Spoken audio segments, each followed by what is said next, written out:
Hello दोस्तों, एक बार फिर आप लोगों का स्वागत है हमारे यूट्यूब चैनल 80 क्लास में, जिसमें हम आप लोगों को आज बताने जा रहे हैं विभिन्न प्रकार की अभिक्रिया के बारे में। यानी चैप्टर का नाम हो केमिस्ट्री, लेसन 1, 10th का। इसमें विभिन्न प्रकार की अभिक्रिया के बारे में पढ़ना है। इसमें पहला अभिक्रिया पढ़ना है संयोजन अभिक्रिया या संश्लेषण अभिक्रिया। इसी का डबल नाम है, संयोजन या संश्लेषण अभिक्रिया। दूसरा अभिक्रिया है वियोजन या अपघटन अभिक्रिया। सबका दो दो नाम है। तीसरा अभिक्रिया है विस्थापन या एकल विस्थापन अभिक्रिया। चौथा है प्रतिस्थापन अभिक्रिया या द्विविस्थापन अभिक्रिया। इसका एक और नाम है उभय विस्थापन अभिक्रिया। इसका तीन नाम है, याद रखिएगा आप लोग। फिर देखिए 5 नंबर में दिया उदासीनीकरण अभिक्रिया। क्या पढ़ना है? उदासीनीकरण अभिक्रिया। उसके बाद से पढ़ना है वैद्युत अपघटन अभिक्रिया। ऐसे समझ में। उसके बाद से पढ़ना है प्रकाश रासायनिक अभिक्रिया। उसके बाद से पढ़ना है ऑक्सीकरण या इसी का दूसरा नाम है उपचयन। क्या नाम है? ऑक्सीकरण या उपचयन अभिक्रिया। उसके बाद से 9th नंबर में पढ़ना अवकरण या अपचयन अभिक्रिया। उसके बाद से पढ़ना है रेडॉक्स अभिक्रिया। उसके बाद से ऊष्माक्षेपीय अभिक्रिया। उसके बाद से ऊष्माशोषी अभिक्रिया। अब चलते हैं हम इसको बारी बारी से एक एक करके समझेंगे, परिभाषा समझेंगे, उसके बाद से उसका एग्जाम्पल समझेंगे। सबसे जरूरी इसमें होता क्या है, लड़का सब इसका परिभाषा किसी तरह याद कर लेता है, लेकिन एग्जाम्पल इसका समझ में नहीं आता है कि हम उदाहरण उसका क्या दें। परीक्षा में बार बार एग्जाम्पल दे देता है और पूछ देता है ये बताइए कौन सा अभिक्रिया है। सबसे बड़ा दिक्कत यहाँ पे लड़का सबके साथ फंसता है। चलिए हम आपको एकदम आसान सा तरीका बताएंगे, आप देखिएगा और हमसे एक एक करके एक एक अभिक्रिया का एग्जाम्पल आप समझ जाइएगा। देखिए हम बता रहे हैं। जैसे पहला है क्या, संयोजन या संश्लेषण अभिक्रिया। पहले इसका परिभाषा समझते हैं। देखिए क्या होता है इसमें। क्या होता है संयोजन मतलब क्या होता है? मिलावट, यानी दो छोटा छोटा मिलेगा एक बड़ा का निर्माण कर देगा। जिससे इसका परिभाषा सुनिए। देखिए वह क्रिया जिसमें दो या दो से अधिक पदार्थ आपस में संयोग करके एक बड़े यौगिक का निर्माण कर देते हैं, उसे क्या कहते हैं? संयोजन क्रिया। जैसे आप समझिए यहाँ पर एग्जाम्पल, जैसे मान लीजिए हम लिख दिए H+O2। देखिए हम क्या बोले हैं, दो या दो से अधिक पदार्थ। देखिए एक पदार्थ एक दो पदार्थ हो गया, आपस में अभिक्रिया कर अपने से भिन्न गुण वाले एक बड़े यौगिक का निर्माण कर देते हैं। बनेगा क्या होगा? H2O। अब देखिए यहाँ पर दो गो था, यहाँ पर सिंगल हो गया कि नहीं, यानी बड़ा बन गया कि नहीं। यही हो गया क्या? संयोजन क्रिया, यानी मिला लेता है आपस में। या C+O2 में क्या हो गया? CO2। ऐसे समझ में। यानी देखिए दो मिला है, दोनों मिलकर एक यानी सिंगल बना दिया, यानी अपने से बड़े यौगिक का निर्माण कर दिया, उसी का बोलते हैं संयोजन अभिक्रिया। ऐसा समझ में। या आप लोग देखे होंगे जैसे लड्डू बनता है, उसमें देखना छोटा छोटा कण मिलता है, यानी बुनिया। बुनिया समझते हैं ना? जैसे मान लीजिए ये लड्डू हो गया, इसे अब इसका निर्माण करना होगा हमको, तो छोटा छोटा बुनिया आपस में क्या करेंगे, हम आपस में ऐड करेंगे। अब ये देखिए इस बुनिया को मिलाएंगे तब ना जाकर लड्डू बनेगा। यही छोटा छोटा भाग जब बड़ा एक यौगिक का निर्माण कर देता है, इसी क्या बोलते हैं? संयोजन अभिक्रिया। है समझ में। चलिए अब इसके बाद से हम दूसरा एग्जाम्पल समझते हैं।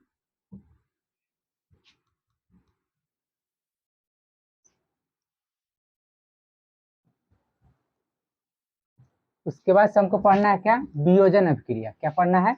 वियोजन या अपघटन अभिक्रिया। देखिए क्या होता है, वियोजन मतलब होता है अलग होना, यानी इसमें क्या होगा, एक बड़ा यौगिक होगा और वह टूट कर दो या दो से अधिक पदार्थों में क्या होगा, बंट जाएगा। उसी का बोलते हैं वियोजन या अपघटन अभिक्रिया। देखिए क्या होता है, वह अभिक्रिया जिसमें एक बड़े यौगिक टूटकर दो छोटे छोटे पदार्थ या यौगिक में टूट जाते हैं, उसी क्या बोलते हैं? वियोजन या अपघटन अभिक्रिया। जैसे आपको देखिए, तो मान लीजिए एक बड़ा हो गया यौगिक, ये टूटेगा तो क्या होगा, छोटा छोटा दो को बन गया ना, दो गो, यही क्या होगा? वियोजन। यानी एक बड़ा यौगिक टूट कर क्या होगा, छोटा छोटा भाग में पड़ जाएगा। जरूरी नहीं है कि दो ही भाग में पड़ेगा, हो सकता है तीन भाग में भी पड़ जाए, चार भाग में पड़ जाए। यानी एक बड़ा यौगिक टूट कर ही छोटे छोटे भाग देगा, यही क्या होगा? वियोजन अभिक्रिया। ऐसा समझ में। अब एग्जाम्पल देखिए, इसको समझते हैं।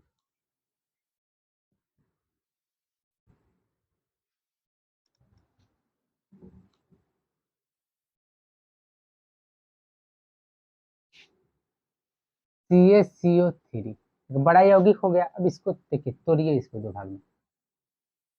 CaO plus CO2, CaO plus क्या होगा CO2।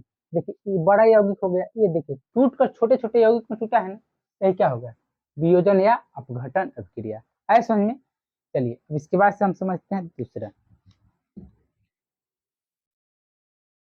उसके बाद से क्या है विस्थापन या एकल विस्थापन अभिक्रिया। देखिए सबसे ज्यादा अगर परीक्षा में क्वेश्चन आता है तो हमको आता है क्या विस्थापन अभिक्रिया से, प्रतिस्थापन अभिक्रिया से, संयोजन अभिक्रिया और वियोजन अभिक्रिया। उसके बाद से सीधे आता है उदासीनीकरण, उसके बाद से देते ऑक्सीकरण और अवकरण। यहीं से क्वेश्चन देता है सबसे ज्यादा। अगर परीक्षा में अभी तक पूछा हुआ प्रीवियस ईयर आप लोग क्वेश्चन उठाइएगा, मात्र 1 2 3 4 5 6 7 7 अभिक्रिया सबसे ज्यादा क्वेश्चन रिपीट किया है। इससे कभी कल 1 2 क्वेश्चन दे दिया वो अलग बात है, लेकिन सबसे ज्यादा क्वेश्चन यहीं से देता है, जो भी हम टिक लगाए हैं उसी से। आप लोग इसका एग्जाम्पल अच्छा समझिएगा, इसलिए कि बार बार परीक्षा में यहीं से क्वेश्चन देता है। अगर सबसे ज्यादा उसका फेवरेट क्वेश्चन है प्रतिस्थापन अभिक्रिया, बोर्ड में आप देखिएगा इसको हर एक साल कोई ऐसा एग्जाम नहीं होगा जिसमें बिहार बोर्ड इसको क्वेश्चन नहीं दे, एग्जाम्पल दे देता है और पूछता है इस कौन सी अभिक्रिया है। उसमें बार बार लड़का सब फंसता है, वहां पे ऑप्शन दे देते हैं विस्थापन और प्रतिस्थापन, इसी में लड़का सब फंस जाता है। तो देखिए इसको समझते हैं विस्थापन अभिक्रिया क्या है। देखिए क्या होता है वह अभिक्रिया जिसमें क्या होता है, एक वह अभिक्रिया जिसमें किसी यौगिक में का परमाणु किसी दूसरे परमाणु से क्या होता है विस्थापित हो जाता है, उसे क्या कहते हैं विस्थापन अभिक्रिया या एकल विस्थापन अभिक्रिया। सबसे पहले इसका एग्जाम देखिए समझेंगे कैसे। तो ए लिख दिए यहाँ पर, बी और सी लिखे हैं। अब देखिए क्या होता है एकल लिखे हैं, एकल विस्थापन अभिक्रिया यानी एक ही पदार्थ विस्थापित होगा। देखिए ए के साथ हमेशा क्या होता है सी चलाएगा, कौन चलाएगा सी, और बी का होगा अलग हो जाएगा। इसका मतलब क्या होगा ए और सी प्लस बी। आया समझ में। यानी एक देखिए विस्थापित हो गया, इसके साथ ये चला आया, यानी देखिए हमेशा याद रखिए ए से सी के तरफ जाना, ये नहीं कि सी से ए।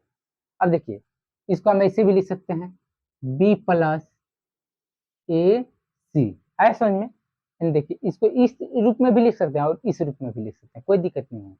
यानी याद रखिएगा हमेशा ऐसे जाना है हमको, ए से सी और बी का अलग। इसे एग्जाम्पल समझते हैं। देखिए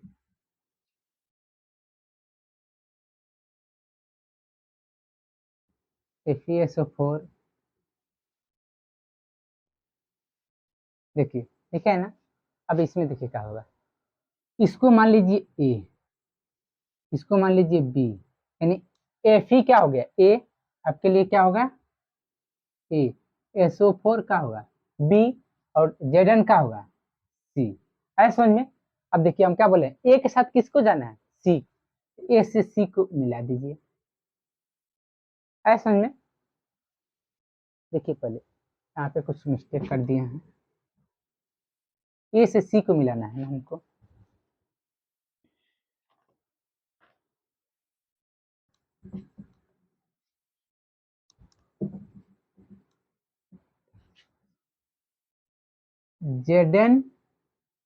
ZnCuSO4। अब देखिए यहाँ पर इसको मान लीजिए ए, यहाँ पर सिंगल ना ए दिखाना है, यहाँ पर बी सी दिखाना है। हम पहले वाले में क्या कहते बी ए बी और एक साथ कर दिए थे, सी को अलग कर दिए थे, इसीलिए फिर लिखना पड़ा। इसको मान लीजिए बी, इसको मान लीजिए सी। Zn का हो गया ए, सी यू का हो गया बी, और सी के जगह पे क्या होगा SO4। हम क्या बोले हैं ए के साथ किसको मिलाना है सी को, ए से सी में आइए तो क्या बनेगा ZnSO4 प्लस Cu, क्या बनेगा Cu। इसी को क्या बोलते हैं एकल विस्थापन अभिक्रिया या विस्थापन अभिक्रिया। इसमें क्या हुआ एक ही मात्र पदार्थ इसके साथ क्या हुआ आकर जुटेगा। देखिए ZnSO4 आकर जुट गया, अभी क्या हो इसको विस्थापित कर दिया, यानी देखिए ये इसके साथ जुट गया और इसको अलग कर दिया। विस्थापित मतलब क्या अलग कर देना, अपने पास जो रहेगा तत्व उसको अलग कर देना। ये देखो क्या हुआ इसके साथ ये मिल गया और इसको अलग कर दिया। आया समझ में। चलिए दूसरा देखते हैं।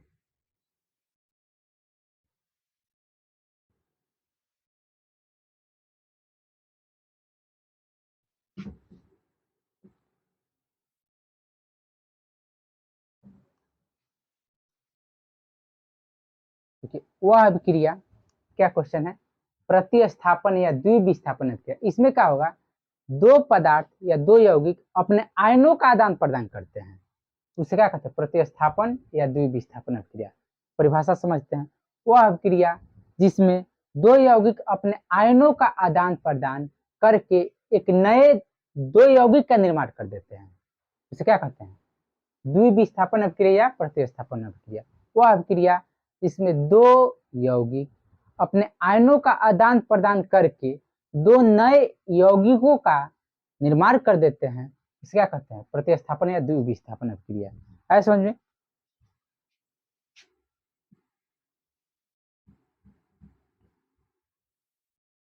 देखिए अब एग्जाम्पल इसका समझ लीजिए। हम क्या बोले?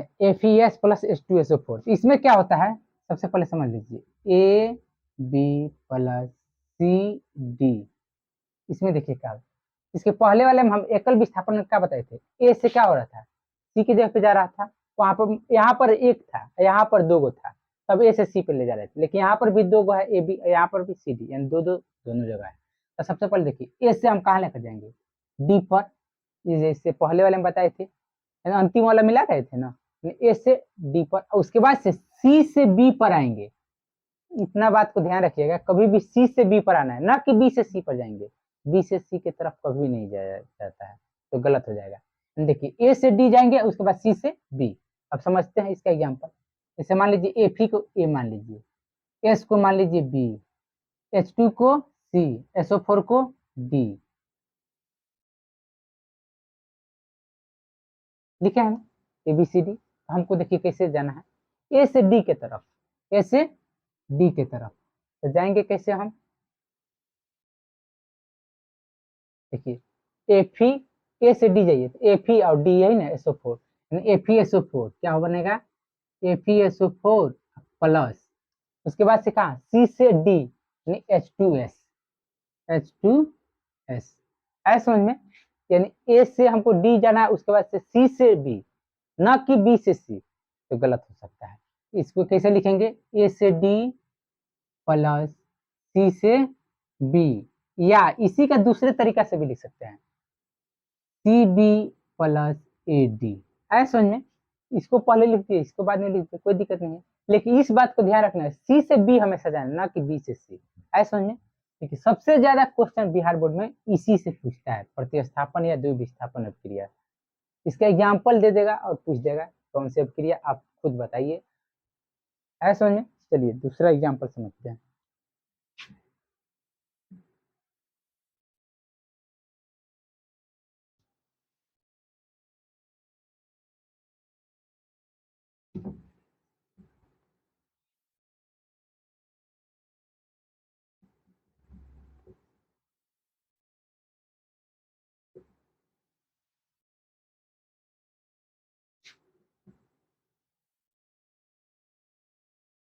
अब देखिए यहाँ पर देखिए BaCl2 प्लस Na2SO4, इसको ए मान लीजिए, इसको बी मानिए, इसको सी, इसको डी। बी आपके लिए क्या होगा? ए। बी की जगह पे क्या होगा? Cl2, सी की जगह पर Na2, डी की जगह पर SO4। हम क्या बोले हैं? ए से किसको मिलाने के लिए? डी को। ऐसा समझो, ई नहीं कि ए को सी के साथ मिला देंगे, तो गलत हो जाएगा। इसके पहले वाले में हम बताए थे ए को सी के साथ मिलाने के लिए, तो एकल विस्थापन अभिक्रिया था। ये है दो विस्थापन, यानी ए को डी से मिलाइए। देखिए BaSO4 क्या बनेगा? BaSO4 प्लस, उसके बाद से देखिए ClNa2 होगा या Na2Cl2 होगा। अब यहाँ पर सबसे ज्यादा दिक्कत होता है, हम क्या बोले हैं? सी से बी की तरफ आना है, यानी NaCl क्या होगा? NaCl, BaSO4 plus NaCl। इसको एक बार और लिख देते हैं, BaSO4 प्लस NaCl। है समझ में? चलिए आगे बढ़ते हैं। अब इसको संतुलित कर देंगे, यहाँ पर 2 दे देंगे तो क्या हो जाएगा? ये हो जाएगा संतुलित। चलिए अब आगे बढ़ते हैं हम उदासीनीकरण अभिक्रिया।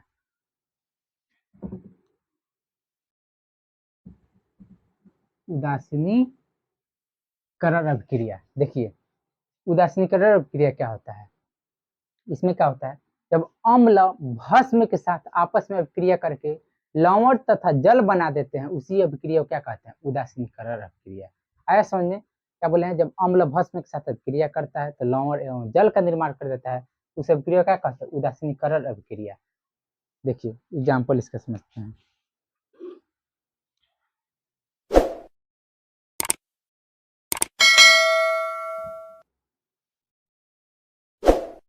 देखिए HCl लिखे ना, ये क्या है, अम्ल, हाइड्रोक्लोरिक अम्ल, इसका नाम क्या है, अम्ल। हम क्या बोले, अम्ल भस्म के साथ आपस में क्रिया करके,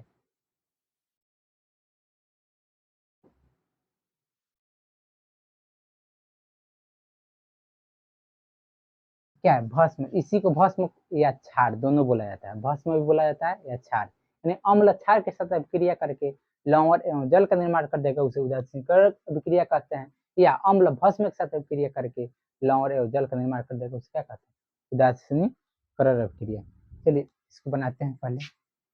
देखिए अब क्या बोले, लवण का निर्माण करेगा, यानी NaCl, क्या चीज, NaCl, NaCl इन लवण हो गया, प्लस जल H2O, है समझ में। देखिए NaCl यानी B से C की तरफ नहीं जाना है, यहाँ से हमेशा याद रखिएगा C से B की तरफ, तो NaCl हो गया, उसको H2O, यानी देखिए इसको बोलेंगे लवण, क्या बोलेंगे, लवण, इसको जल, याद रखिएगा। तो अभिक्रिया जिसमें अम्ल भस्म के साथ अभिक्रिया करके लवण तथा जल का निर्माण करता है, उसे क्या कहते हैं, उदासीनीकरण अभिक्रिया, है समझ में। चलिए अब आगे बढ़ते हैं। वैद्युत अपघटन अभिक्रिया, क्या है, वैद्युत अपघटन अभिक्रिया।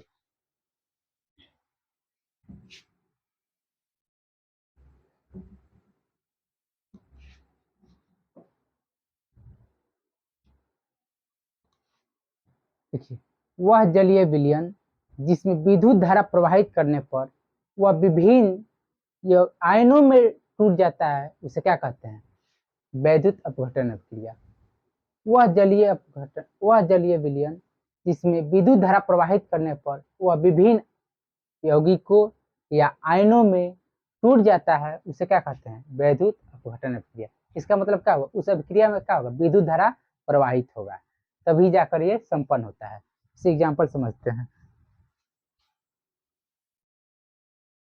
क्या लिखे हैं, NaCl, वह जलीय विलयन बोले हैं, यानी इसमें विद्युत धारा प्रवाहित करेंगे, तो यहाँ क्या लिख देंगे, विद्युत धारा, और क्या, जल, वह जलीय विलयन बोले हैं जल। तब उसके बाद से हमको क्या मिलेगा, वह विभिन्न आयनों में टूट जाता है, यानी अलग अलग आयन में टूट जाएगा, Na प्लस Cl माइनस। हम क्या बोले, वह जलीय विलयन जिसमें विद्युत धारा प्रवाहित करने पर वह विभिन्न आयनों में टूट जाता है, उसे क्या कहते हैं, वैद्युत अपघटन अभिक्रिया। देखिए ये NaCl लिखे हैं, इसमें विद्युत धारा प्रवाहित किए और जल है, इससे क्या हुआ, विभिन्न आयन में टूट गया ना। आयन का मतलब क्या हुआ, इससे सिंपल तत्व हो गया, तत्व के ऊपर जब प्लस या माइनस का चिन्ह लग जाता है, उसी को क्या बोलते हैं, आयन। जैसे Na लिखे हैं, जब Na केवल लिख दिए तो क्या होगा, तत्व का रूप हो जाएगा, लेकिन इसके Na प्लस लिख दिए तो आयन के रूप में हो जाएगा, Cl माइनस लिख दिए आयन के रूप में हो गया, है समझे।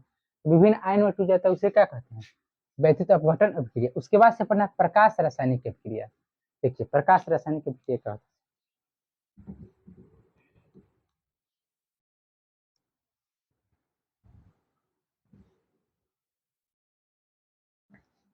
देखिए प्रकाश रासायनिक अभिक्रिया वह अभिक्रिया जो प्रकाश की उपस्थिति में घटित हो, उसे क्या कहते हैं, प्रकाश रासायनिक अभिक्रिया। वह अभिक्रिया जो प्रकाश की उपस्थिति में घटित हो, उसे क्या कहते हैं, प्रकाश रासायनिक अभिक्रिया। एग्जाम्पल समझते हैं।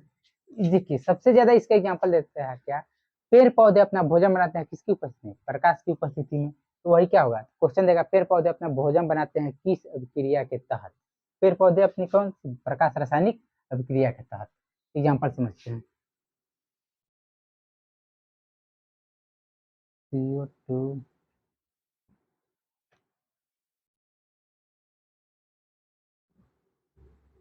H2O, जब निर्माण करेगा तो क्या, ग्लूकोज C6H12O6 प्लस में क्या, और O2, इसको और लिखते हैं इधर से,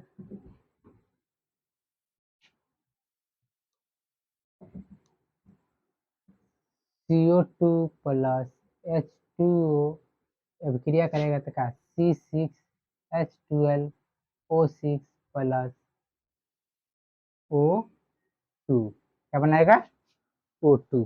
अब देखिए इसमें इसको सबसे पहले क्या होता है संतुलित करना पड़ता है। संतुलित करते हैं, इधर देखिए कार्बन की संख्या 6 है, इधर भी आप काम कीजिए, यहाँ 6 दीजिए, 6 यहाँ पर अगर 6 देते हैं फिर यहाँ पर भी लेना होगा। अब देखिए क्या हो गया, ये समीकरण हो गया संतुलित।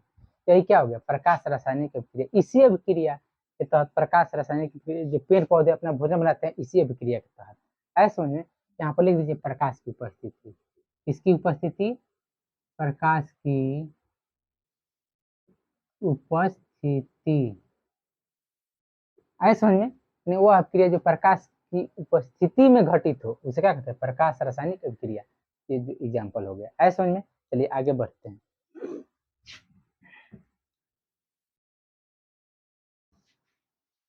उसके बाद से दिया है ऑक्सीकरण, इसी का दूसरा नाम है उपचयन अभिक्रिया। परीक्षा में बार बार देता है, देखिए क्या ऑक्सीकरण नहीं लिखता है, इसलिए सब लड़का पकड़ लेगा इसका परिभाषा एकदम ऑक्सीजन के जैसा है, इसी के जैसा है। उपचयन अभिक्रिया लिख देता है। उपचयन अभिक्रिया क्या है, वहां पर दिक्कत होता है। देखिए कैसे पहचानेंगे, वह अभिक्रिया जिसमें ऑक्सीजन का योग हो और हाइड्रोजन का वियोग हो उसे क्या कहते हैं ऑक्सीकरण या उपचयन अभिक्रिया। इसका मतलब क्या हुआ, ऑक्सीजन आकर जुटेगा और हाइड्रोजन उससे क्या होगा दूर भागेगा, वही क्या होगा ऑक्सीकरण या उपचयन अभिक्रिया। ऐसे समझ में। जैसे देखिए यहाँ पर जैसे एग्जाम्पल देता है भोजन का पचना, कौन सी अभिक्रिया है, तो भोजन का पचना क्या है ऑक्सीकरण या उपचयन अभिक्रिया है। ये क्वेश्चन कई बार पूछ चुका है बिहार बोर्ड में या यूपी बोर्ड में। आप सेट उठाइएगा तो उसमें पूछ दिया भोजन का पचना कौन सी अभिक्रिया, ऑक्सीकरण या उपचयन अभिक्रिया। ऐसे समझ में।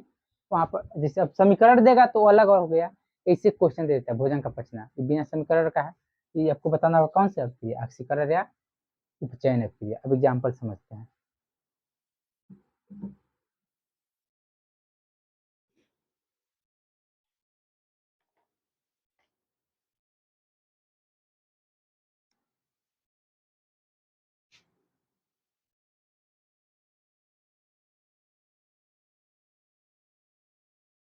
NH3 बनेगा N2 करते हैं।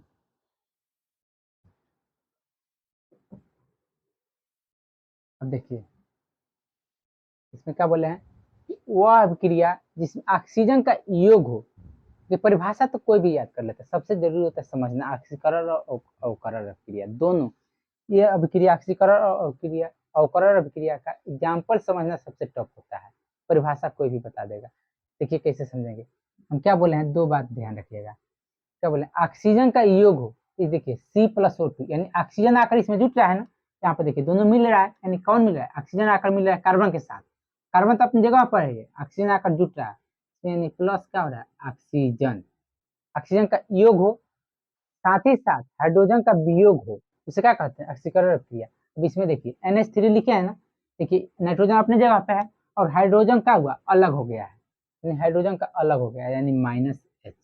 ऐसा समझ में। इसका मतलब क्या हुआ, वो अभिक्रिया जिसमें ऑक्सीजन का योग हो यहाँ पर जुटेगा और हाइड्रोजन का वियोग हो उसे क्या कहते हैं ऑक्सीकरण या उपचयन अभिक्रिया। चलिए दोस्तों, अब फिर इसके बाद से हम समझते हैं दूसरा। अब दिया है क्या अवकरण या अपचयन अभिक्रिया, इसी का नाम है अवकरण या अपचयन अभिक्रिया। सेम वही परिभाषा रहेगा, थोड़ा सा अंतर रहेगा। वो अभिक्रिया जिसमें हाइड्रोजन का योग होगा और ऑक्सीजन का वियोग होगा। इसके पहले वाला में क्या बताया था ऑक्सीकरण में, वो अभिक्रिया जिसमें ऑक्सीजन का योग हो और हाइड्रोजन का वियोग हो। इसमें क्या होगा हाइड्रोजन का योग होगा यानी हाइड्रोजन आकर जुटेगा और ऑक्सीजन का होगा अलग भागेगा यानी अलग चला जाएगा, उसी को क्या बोलते हैं अवकरण या अपचयन अभिक्रिया। चलिए इसको समझते हैं एग्जाम्पल के थ्रू।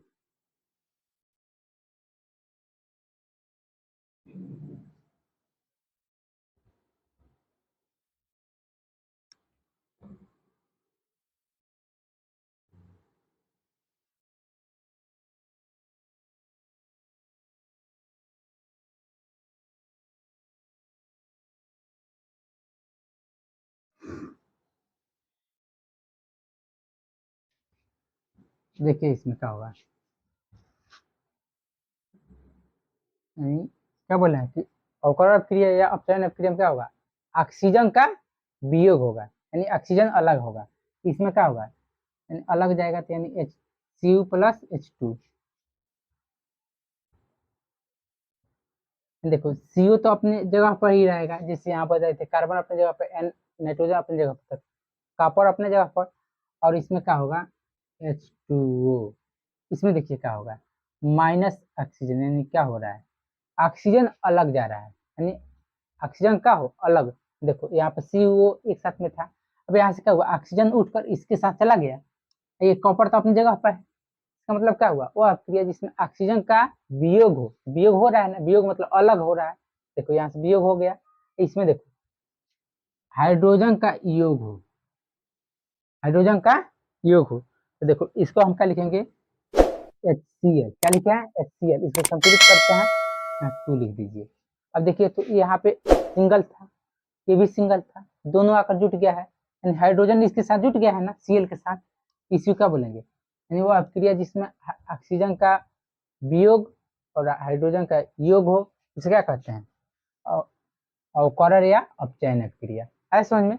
अब चलिए समझते हैं, इसके बाद से पढ़ना है रेडॉक्स अभिक्रिया। अब इन दोनों को मिलाकर पढ़ना है, वो अभिक्रिया जिसमें ऑक्सीकरण एवं अवकरण अभिक्रिया दोनों साथ साथ घटित हो, उसे क्या कहते हैं, रेडॉक्स अभिक्रिया। क्या बोलते हैं, रेडॉक्स अभिक्रिया। इसके एग्जाम्पल समझते हैं।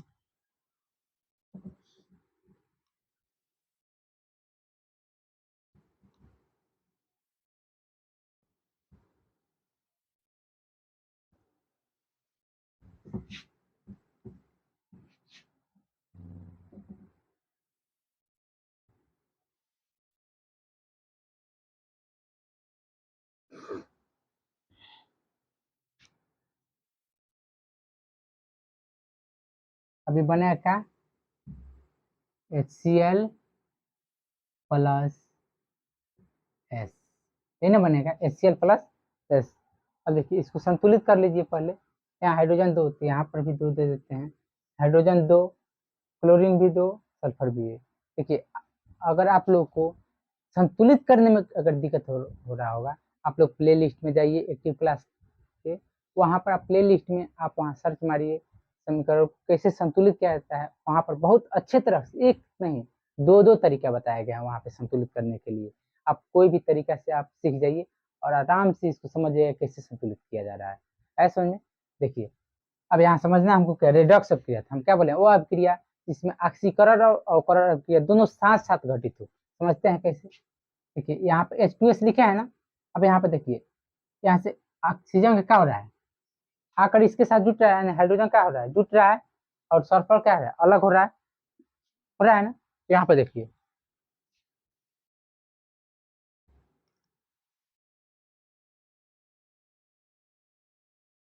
इसको बोलेंगे ऑक्सीकरण अभिक्रिया। क्या बोलेंगे, ऑक्सीकरण। क्या होता है ऑक्सीकरण में, क्या होता है, हाइड्रोजन का वियोग हो और ऑक्सीजन का योग हो, हाइड्रोजन अलग हो रहा है। देखो H2S लिखे हैं, तो यहाँ पर सल्फर अलग, यानी हाइड्रोजन अलग, यानी हाइड्रोजन अलग हो गया, यानी क्या होगा, ऑक्सीकरण क्रिया। अब इसमें देखिए Cl2 लिखे हैं ना, इसके साथ देखिए तो Cl2 के साथ क्या हाइड्रोजन आकर जुट रहा है ना, यानी क्या बोले हैं, हाइड्रोजन का योग हो तो क्या होगा, अवकरण अभिक्रिया, जिसमें ऑक्सीजन का योग होगा ऑक्सीकरण, और हाइड्रोजन का अलग होना ऑक्सीकरण, ऑक्सीजन जुटेगा और हाइड्रोजन हटेगा तो ऑक्सीकरण। अवकरण में क्या होगा, हाइड्रोजन जुटेगा और ऑक्सीजन हटेगा। इसमें देखिए हाइड्रोजन क्या हो रहा था, अलग हो रहा था तो ऑक्सीकरण, और इसमें हाइड्रोजन आकर जुट रहा है, Cl2 हो गया, यानी Cl2 था, यहाँ पर HCl हो गया, हाइड्रोजन आकर जुट गया, इसको क्या बोलेंगे, अवकरण। अवकरण। अभी दोनों अभिक्रिया साथ में हुआ है ना, इस पूरे अभिक्रिया को क्या बोलेंगे, यहाँ से लेकर यहाँ तक को रेडॉक्स अभिक्रिया। रेडॉक्स अभिक्रिया ऐसा नहीं। उसके बाद से चलिए समझते हैं ऊष्माक्षेपी अभिक्रिया। ऊष्माक्षेपी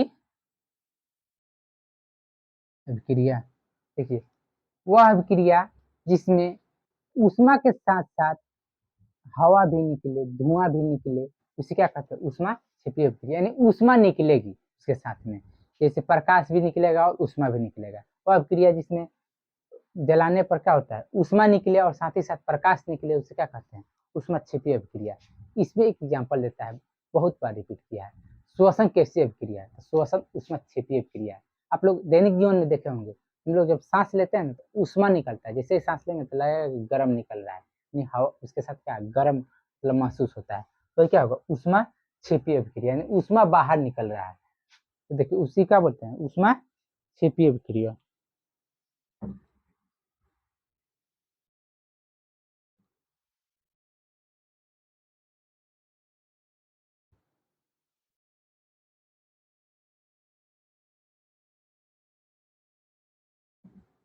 CH4+ H2O, ऊष्मा को देखिए ऐसे दर्शा रहे हैं हम, ऐसा नहीं, यानी इसको गर्म किया जा रहा है, क्या चीज किया जा रहा है,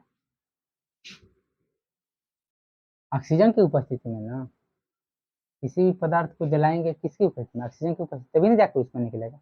उसके बाद से देखिए क्या बन रहा है, जलाने पर क्या बनेगा, CO2+H2O, साथ ही साथ क्या निकलेगा, ऊष्मा निकलेगा, क्या निकलेगा, ऊष्मा। अब देखिए CH4 यानी मीथेन, मीथेन आप जानते हैं, मीथेन को हम लोग जब जलाएंगे ऑक्सीजन की उपस्थिति में, देखिए इसे त्रिभुज बनाने का मतलब हुआ कि इसका हुआ टेम्परेचर दिया यानी हॉट, यानी गर्म किया जा रहा है। तो गर्म करते हैं, देखिए CO2+H2O, कार्बन डाइऑक्साइड निकलेगा, श्योर है, जलाते हैं तो साथ ही साथ क्या हुआ, थोड़ा थोड़ा देखना पानी टाइप का पानी छोड़ते रहता है, और ऊष्मा भी निकलता है, उसी क्या बोलते हैं, ऊष्मा क्षेपीय अभिक्रिया।